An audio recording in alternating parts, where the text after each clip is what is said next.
Amis, nous allons parler de la colère. Bienvenue à vous qui êtes là, rassemblés pour cette halte spirituelle, connectés pour se laisser nourrir, abreuver à la source de la parole de Dieu, à la table de la parole du Seigneur. Parole de vie, installez-vous bien, que l'Esprit nous éclaire et nous guide. La colère, c'est l'un des 7 péchés capitaux. Nous en parlons depuis quelques jours déjà, depuis le début du mois d'octobre.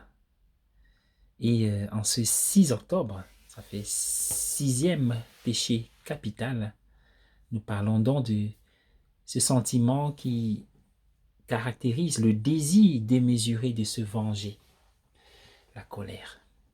Gardez à l'esprit que cette colère injustifiée est différente de la colère juste, où une personne est en colère contre l'injustice dans le monde ou même des situations personnelles et cherche à régler le problème et à établir la justice. La colère porte d'abord atteinte à la charité, car une personne est encline à agir d'une manière et à dire des choses qui peuvent blesser une autre personne. Par exemple, les mots prononcés sous le coup de la colère, qu'il s'agisse de paroles désobligeantes ou de déclarations blessantes à l'égard d'une autre personne, peuvent toucher le cœur même d'une personne. Deuxièmement, la colère va parfois à l'encontre de la justice. Car une personne va au-delà de ce qui est nécessaire pour remédier à un problème et cherche à se venger.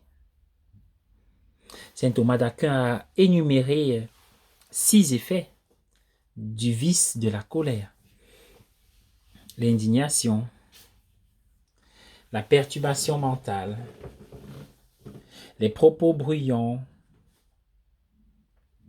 le blasphème, les abus et les querelles.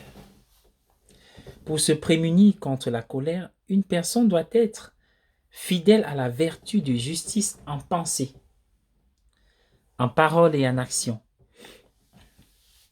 Être maître de soi lorsqu'elle aborde un problème et s'inspirer de l'exemple du Christ.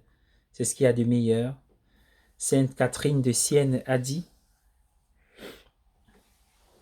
il n'y a pas de péché ni de mal qui donne à l'homme un tel avant-goût de l'enfer dans cette vie que la colère et l'impatience.